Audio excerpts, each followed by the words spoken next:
Muito boa tarde, estamos aqui no segunda-feira, 28 de outubro de 2019, às 15 horas, eu sou Lígia Zottini e a gente vai mais uma vez diretamente na Rádio Geek falar sobre tecnologia, combater um pouco esse efeito Black Mirror, contando histórias de pessoas que hackeiam os sistemas, juntam o melhor da tecnologia com o pior do humano. E hoje eu estou aqui com o Rafael, muito obrigada por estar aqui, seja bem-vindo. Eu acho que desse lugar a gente vai poder contar um pouquinho. O Rafael Guedes, ele é cofundador, né, da Central 5.0, que é um negócio que a gente brinca que está bem migrado para soft economy. O pessoal que assiste aqui já entende bem esses processos. E são projetos que realmente visam, né, trabalhar com centros de cidades e como trazer mesmo essa economia criativa através desses centros. Então, seja bem-vindo. É isso aí. Pronto, primeiro, obrigado, Lígia, pelo convite. É sempre gostoso poder falar para as pessoas um pouquinho do que a gente faz, né? E é isso aí, a Central 5.0 é uma empresa que tem por objetivo encontrar os espaços ociosos no centro de São Paulo e propor novas ativações para esses espaços, seja através da economia criativa, seja com moradia, seja com ideias ousadas, que a gente procura sempre compartilhar com quem vive o centro e também atrair pessoas que não vivem o centro. Porque o centro de São Paulo é tão lindo, né? E pouca gente conhece, muita gente tem medo e, na verdade, é um grande mar de oportunidade. Maravilhoso. Rafa, antes da gente ir propriamente para a história, porque você deu aí uma entradinha, mas eu queria muito que você contasse a história. O programa hoje vai falar de o futuro precisa passar pelo passado. Eu acho que você é uma pessoa que já conseguiu migrar muita coisa do que seria revitalizar algo fisicamente. Para o futuro. Então você falou, eu não sou uma construtora, eu não sou um escritório de arquitetura, eu não sou o que eu sou, né? Então conta um pouco da sua história e aí conta como é que foi migrar tudo, porque é bem pesado você falar assim, olha, eu não sou nada disso e ainda assim faço projetos bem grandes, que é o que você vai contar. Exato. Então assim, para fazer futuro precisa passar pelo passado. Bastante. E esse passado começa lá em 94, né? Meu primeiro emprego, que foi como estoquista de tênis na Rua São Bento. E depois disso eu acabei indo para o mercado financeiro, eu trabalhei 18 anos no mercado financeiro, tive a oportunidade de, durante 10 anos, desenvolver produtos fora de prateleira dentro do middle market para diversos setores da economia. Isso me deu uma abertura de consciência muito grande, né? A gente conhecia muita gente, muitos lugares, muitas formas de fazer e isso abre várias oportunidades. Em 2014 eu resolvi sair do mercado financeiro para empreender na área de construção civil, que sempre foi um sonho meu. Começou pela construção civil, pelo quadradinho, e eu fui parar de volta no centro de São Paulo. Especificamente ali do lado da Bolsa de Valores, na Praça Antônio Prado, e eu encontrei minha paixão. Eu comecei a olhar para o lado e ver o quanto o centro da cidade estava abandonado naquele momento. E eu comecei a perceber, foi até uma lição que eu aprendi muito no mercado financeiro, que a gente tem que cuidar do nosso quintal.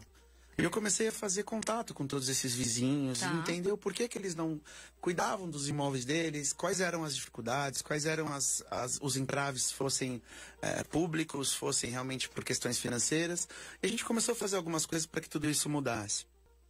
Tivemos a oportunidade de fazer alguns retrofits ali na região, que trouxeram bastante... Explica retrofit, porque quem não está no meio não sabe. Retrofit é pegar algo que já existe, que teve uma função social e econômica grande em algum momento e que deixou de ter por obsoletidade. Porque falta infraestrutura, ou porque o imóvel realmente não atende mais as demandas do mundo atual. E o centro de São Paulo tem muito disso, né? O centro geralmente tem, né? Não só de São Paulo, né? Acho que os grandes centros do mundo passaram por essa transformação. Então, o retrofit nada mais é do que pegar algo que já existe e trazer ele para a realidade atual, enquadrar ele na realidade atual, para o mundo atual, né? Sem perder aquilo que de repente caracteriza ele, ou que sempre caracterizou. Sem perder a essência original, né? Perfeito. Então, as características arquitetônicas, a função que ele chegou para fazer, tentar ao máximo preservar aquilo, né? E o brasileiro tem um problema muito grande com o patrimônio, nós vamos chegar lá também. Aí o que a gente começou a fazer foi realmente trazer essa consciência para as pessoas e a gente teve, em um curto espaço de tempo, um resultado bem bacana. A gente conseguiu fazer vários imóveis do centro retrofitados e conseguindo dar vida para esses imóveis com bares, com restaurantes, até com escritórios mesmo, mas trazendo ele para uma realidade de 2020, né? Não dos anos 60, quando eles foram concebidos. Você pode dar alguns exemplos para o pessoal mapear ali e tentar entender? Tem o Viela São Bento, que é na rua São Bento, que era um bar, que era o antigo Guanabara, que foi um dos bares mais tradicionais de São Paulo. Uns empreendedores compraram esse bar, que são amigos nossos até hoje. E o bar era horrível. Era um casarão, um prédio do Ramos de Azevedo de 1900, da década de 50, mais ou menos. E o prédio estava todo acabado. E eles resolveram investir nesse imóvel e trazer ele de volta para os anos 2020. Gastaram um belo dinheiro, mas hoje é um dos restaurantes. Esses empresários, eles têm 8 restaurantes no centro de São Paulo. São bem bacanas também, pessoas que acreditam no centro. E hoje é uma das casas deles que mais fatura e uma das casas mais bacanas ali de toda a região. E a gente conseguiu preservar toda a identidade do imóvel. Então, os tijolos originais da construção estão preservados na decoração. A gente aproveitou praticamente muita coisa da demolição para fazer a decoração do novo bar. Então, é bem bacana você ver algo que estava morto, tá de volta inserido no mercado e com muita qualidade. Outro projeto que é bem bacana também é o da Praça Antônio Prado, né? Onde em 2016 a gente teve a honra de ser convidado pela B3, pela Bolsa, ainda na minha antiga empresa, com os meus antigos sócios, ainda amigos. Muito bom, isso é muito importante. Que a gente reformou o coreto ali da praça, as bancas de jornal e as engraxatarias. Então conseguimos refazer toda a estrutura das bancas, trouxemos artesãos para refazer todos os adornos, fabricamos novamente as lanterninhas, né, as luminárias. Foi uma coisa bem bacana, inclusive foi esse o ponto, naquele momento que a gente estava fazendo aquela obra, que eu inclusive junto com uma das pessoas lá da manutenção da Bolsa, a gente falou assim, nossa, a Bolsa está gastando um baita dinheiro para fazer toda essa obra. A gente aqui trabalhando dia e noite para entregar esse patrimônio para a cidade. E como que vai ser a zeladoria disso a partir do dia que a gente abrir isso para o público, né? Literalmente. Naquele momento a cidade estava bastante abandonada ali na região do centro. O coreto que a gente estava reformando era a casa de morador de rua. Então foi até um problema tirá-los de lá para poder fazer essa realocar, né, de forma acolhedora e não só... Exato. Tomamos esse cuidado de entender eles, de conversar com eles, de explicar que aquilo era uma obra para a cidade, para todo mundo, né? Fomos muito bem sucedidos. Que bom. E aí a gente começou a debater a importância dos atores locais se reunirem para de alguma forma fazer essa zeladoria de forma compartilhada. Sim. E naquele momento começou a SEPT, que depois veio se tornar de direito, né? Mas naquele momento começou de fato, que é a Associação dos Comerciantes, Empresários e Proprietários de Imóveis do Triângulo Histórico. Muito bom. No qual hoje eu tenho a honra de ser o presidente. Muito bom. Que tem como objetivo exatamente isso, conectar os principais atores locais para propor essa zeladoria do espaço que a gente vive, que é o espaço mais valioso da cidade, que é o Triângulo Histórico, né? Onde tem toda a nossa história guardada ali, uma riqueza arquitetônica gigantesca. Para quem não conhece, o que está ali no Triângulo? Vamos lá, Pátio do Colégio, que é onde a cidade foi fundada, o Mosteiro de São Bento, que acho que é talvez uma das igrejas mais lindas de toda a América Latina, e a igreja do Largo São Francisco, na Faculdade de Direito, que se você olhar no mapa, forma exatamente um triângulo. Tudo que está dentro dessa área é um calçadão, é a região de calçadão, e tem uma história maravilhosa, né? Toda a cidade, a formação da cidade passa por ali, a economia, o glamour dos anos 30, né? Que ali não tinha shopping, né? E ali era onde os barões do café ficavam, onde passou todo o dinheiro que, não só de São Paulo, mas do Brasil, né? Então tem uma riqueza cultural gigantesca. Maravilhoso, Rafa. E eu acho que quando eu te conheci foi muito assim, né? A gente não tem muito tempo cronológico de conhecido, mas tem um reconhecido aí, né? Na sua paixão, na minha paixão. Eu acho que desse acesso ao meu melhor, o acesso ao seu melhor, a gente vem construindo encontros muito especiais. Eu acho que desse lugar eu vou te perguntar um pouco sobre... Uma das coisas mais legais que eu vivi esse ano foi através do que você me proporcionou. E aí um pouco dessa história, o que é a Soft Economy? A gente vem falando programa após programa. Como é que é isso, né? De a gente dar acesso, ao invés de adquirir tudo financeiramente? E de que lugar é esse acesso? De que lugar são as sincronicidades que esse acesso se dão? Então, de uma forma geral, A gente vive as nossas verdades, então a minha verdade, a sua verdade se encontrou num evento que eu estava palestrando. E aí eu lembro rapidamente, no meio de um monte de gente, falei assim, olha, cara, o que você acabou de explicar sobre soft economy é o que eu vivo. Sim. Aí eu lembro de ter perguntado o que é que você vive. E aí você falou, olha, eu amo o centro e restauro os centros. Sim. E aí eu lembro que naquele dia eu falei, eu tenho um sonho de subir no Martinelli. E não deu um mês, eu acho. Se deu um pouquinho mais de um mês. Estava eu lá no Farol, olhando pela janela do Farol Santander, eu vejo o Martinelli. E mando um WhatsApp pra você, olha, o sonho continua de pé. Ele falou assim, bom, se você quiser ir no final do dia hoje ver o pôr do sol lá, a gente resolve isso. E a partir daí você me deu uma experiência linda, que foi subir no Martinelli, capitaneado aí sobre o que você vem fazendo ali no centro. Então conta um pouco da história do prédio, né, pra quem não conhece. Sim. E foi uma das vistas mais lindas. Eu já subi, eu amo rooftop, eu já subi em muitos rooftops no planeta. Sim. Eu acho que tá entre os top 3, sabe? Assim, diferente. do planeta que eu já subi. É diferente. Ver o prédio ali do Banespa, o Farol mesmo, que agora não é mais Banespa, né? O Farol Santander, enfim, o prédio ali oficial, na nossa frente. É sensacional. É sensacional. É mágico. Entendeu? É mágico, é muito tecnomágico. Eu acho Conta pra gente o pôr do sol mais legal que você acho que permite sim. viver. O pôr do sol começa de noite, né? Na sua palestra. Que eu acho que é o que você acabou de falar, é sincronicidade total. Porque realmente ali na tua palestra, cada palavra que você falava, eu ia falar, nossa, é exatamente o que eu vivo. Que é poder propiciar para as pessoas. Às vezes a gente até... As pessoas falam, nossa, mas como você é louco de contar tudo que você faz, abrir para as pessoas... Gente, o mundo é esse, né? A gente tem que compartilhar, dividir. E quando o nosso sonho é para acontecer, quanto mais pessoas puderem contribuir com ele, vai ser mais fácil, vai ser melhor para todo mundo. E se no meio do caminho tiver algum maluco que quiser se apropriar disso, deixa ele vai passar. E ele vai atrair exatamente aquilo de volta para ele, né? A gente tem que dar coisa boa, porque com certeza as coisas boas voltam. E aí, eu te faço o convite. Você lá de cima do Banespão Farol Santander. É difícil pra gente, não é? Me fala, eu te convido para ir fazer essa visita. Isso tudo também passa por um momento, né, que é muito bacana. A Prefeitura de São Paulo, hoje na gestão Bruno Covas, que até quero aproveitar aqui para desejar a ele toda a força do mundo aí no momento que ele está passando, que não é fácil. Não. Mas é um guerreirão e vai passar isso aí tudo.